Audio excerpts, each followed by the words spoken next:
On today's episode of McCooligans, we put a 440 big block Duromax in a Coolster Mini Jeep. I love it.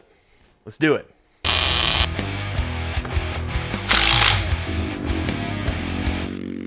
Okay, today is assembly day. We finally got all of our modifications done to the frame. We did some touch-up paint last night, and we're ready to start putting this thing together and making it go. So what I want to do now is just point out all the details of what we modified so that you have a clear understanding of what we did, because it's kind of hard to follow as we're building it.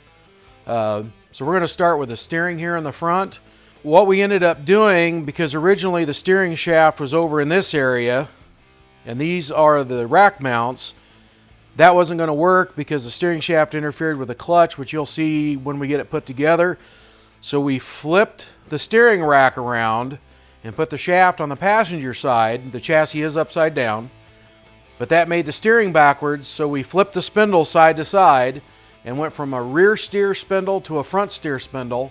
For those of you that know what I'm talking about, there's no Ackerman built into these spindles, so it really didn't matter. They're interchangeable. So we didn't screw up the steering geometry. So we mounted the steering rack up here, and before the steering was just mounted with a U-bolt and a little piece of rubber, so we actually used an exhaust pipe clamp that gave us a saddle so it actually holds the rack, because it was slopping around before. It doesn't move anymore. We fixed that. So I've reinforced the bottom of the frame. We added, if you want to call it, a subframe connector. So we ran subframe connectors from this cross member all the way through the chassis. We did a step down so we'd clear the rear arm, and we ran them all the way back to the rear bumper and then tied in a receiver hitch. So the entire chassis from the motor plate all the way to the receiver hitch is now tied together so that it's not going to break or come loose, because we are effectively quadrupling the horsepower. When it came to the chain, because we relocated the chain, what we ended up doing was flipping the sprocket from one side of this axle to the other to help us offset the chain. And then we ended up changing the sprockets. We went to a slightly smaller sprocket to give us just a little more with the new gearing and the torque converter, everything. The speeds are off just a little bit, so we went to a slightly smaller sprocket here. The other chain tensioner was flimsy and crappy. We ended up fabricating a new chain tensioner. So this is a lot heavier duty now. It's got a good modern industrial sprocket. Everything's just a little heavier duty. We did a connector here on the frame. Because of the increased torque, we were afraid we might tear these mounts off the tube or crack the tubes, so we've tied these tubes together, and then the tubes have been welded to the subframe connector, so everything is just reinforced a little bit. It's probably overkill, but we wanted to make sure that nothing's going to break. We even added a few gussets in here on this rear swing arm just to make it a little bit better. Now that we flipped the chassis over, we'll talk about what we did on the top. We reinforced these upper frames with some flat stock and added the motor plate for the Duromax. This is a reinforcing plate to support a bearing. We're putting an additional bearing at the end of the jack shaft just to handle the extra load.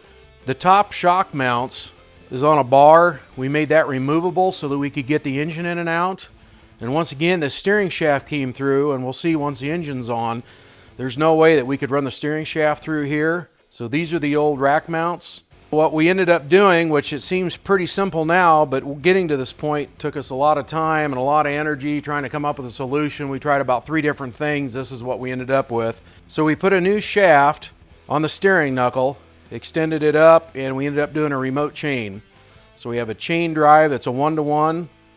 Used a 3/4 Heim to support the shaft, which gives us a point of tensioning this drive chain as it wears and gets loose. We have a little adjustment here. So this has all been reinforced. This is an extra tab to reinforce the backing plate of the clutch mount. And then once again from the top, this is a mount that we put on for the tensioner of the alternator. We'll talk about the alternator here in a little bit. We did install the mounting plate for the winch. We have a little bit more modification to go here. That's why this isn't painted yet. We'll do that on another day. We have a few more modifications to make and a few more things to add, but today we're going to get it running so that we can make sure that all the driveline works. So we're going to use the High Zinc HPS Royal Purple. Royal Purple sponsorship? Come on, you know you want to do it. I will say at the time, when we were looking at oils that were available on the market, there were only 2 that had a true full synthetic base. It was Royal Purple and Amsoil. And Amsoil you can only get your hands on, I think, if you're a dealer. And Royal Purple you can get anywhere. So I'm just gonna double check our torque here. Click. Click. Don't over torque it. Click. Ain't going by torque spec this time, going by feel. Head bolts are the unknown, because that's why I usually go by torque spec, something like this. Once it's seated, there ain't more tightening that you can do. There ain't no stretching.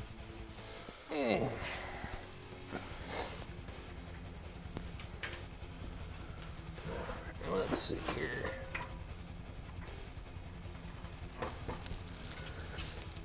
That baby fits like a glove.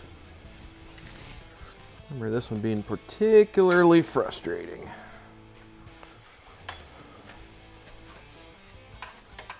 We always try to make our stuff as serviceable as possible, but sometimes it just doesn't always work out that way. So, with the addition of the steering going through here, it's hard to get to this bolt now.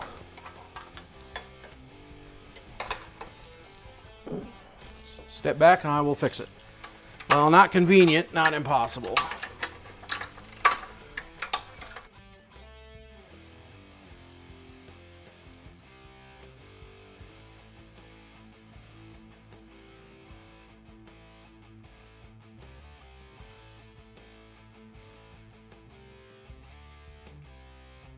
The one item that we spent a lot of time trying to figure out, time, energy, machine time, was trying to get an alternator on this thing, because we needed an alternator for all of our electrical loads and uses.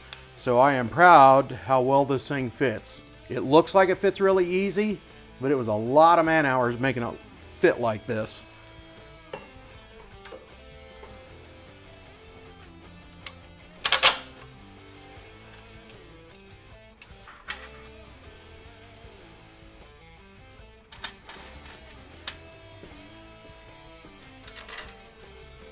Just need the impact with a 9/16. Did you use the 3/8 already?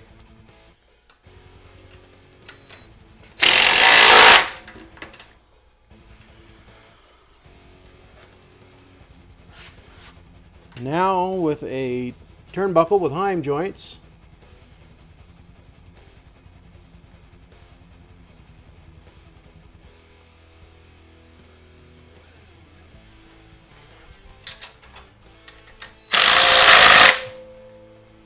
that's it.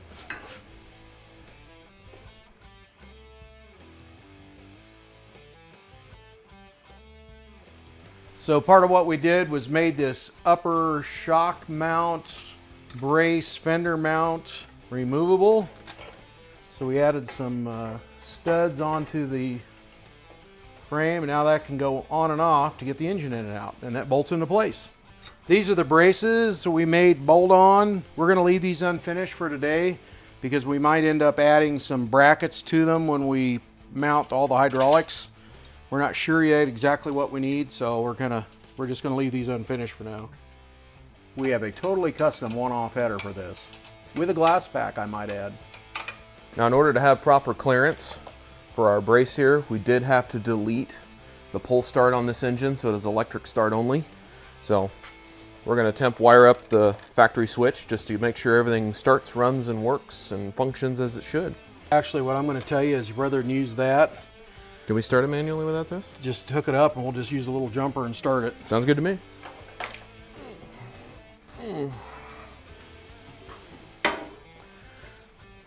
There-ish.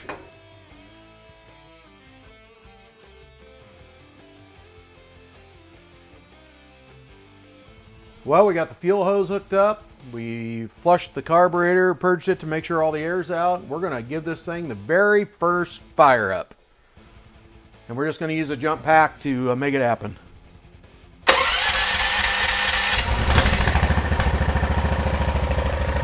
Wait. That's it. Purrs like a kitten.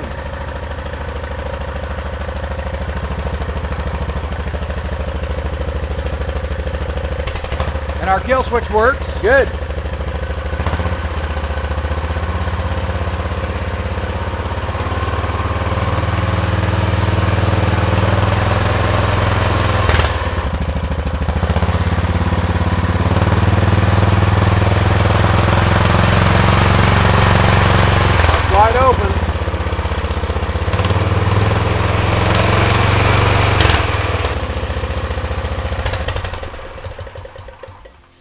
Yes. All in all, I'd say it's a pretty successful first fire up.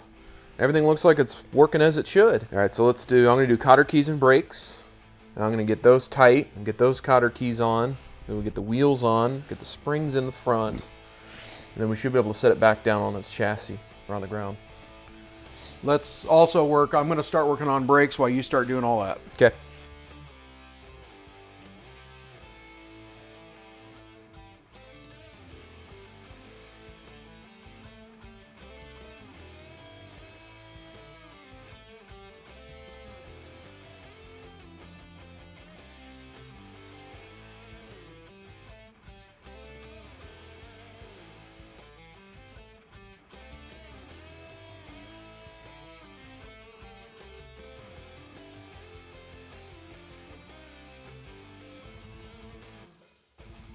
Since it's almost dark out, we're going to try to do a quick maiden voyage of this thing on the ground. So we're going to do the ultimate redneck throttle cable. Zip ties.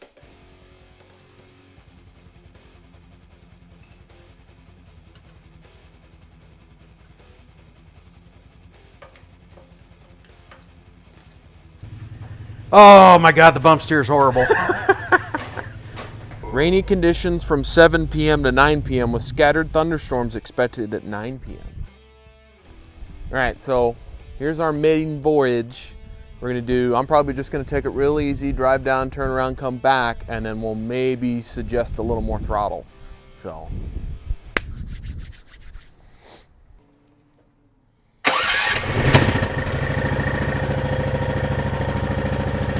Okay.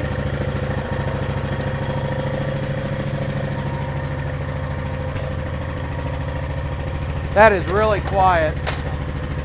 I can't believe how quiet it is.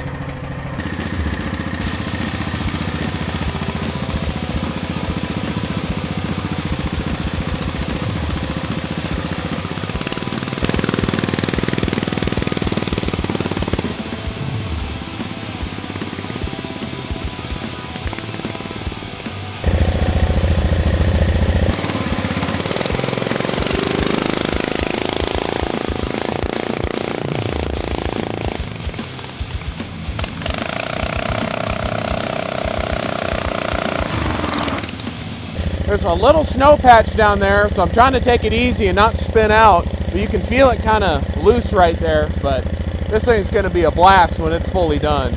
I'm barely using full throttle. And just for the record, the stop screw on the throttle, I have it turned in almost as far as it'll go.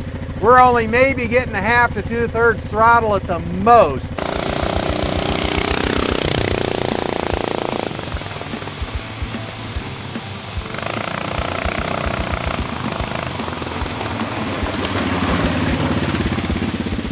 When I went back the other way, because it kind of maxed out the throttle, and then all of a sudden the torque converter kicked in and started shifting. It's like, holy crap, I got to turn it off. I told you, you go faster and faster. It's great. It was pretty wet and snowy out, but holy crap. It met all my expectations and maybe even exceeded them. And we're not even really doing a proper test yet. For the first shakedown to have no issues, I'm beyond stoked. This thing is so fast. And like I said, I have the throttle set, so it's barely, it's probably just half or a little more, but it's not 2/3 yet. There's a lot of throttle left to go. And once it gets on, the torque converter starts picking up speed. It's like, oh my God, shut it down.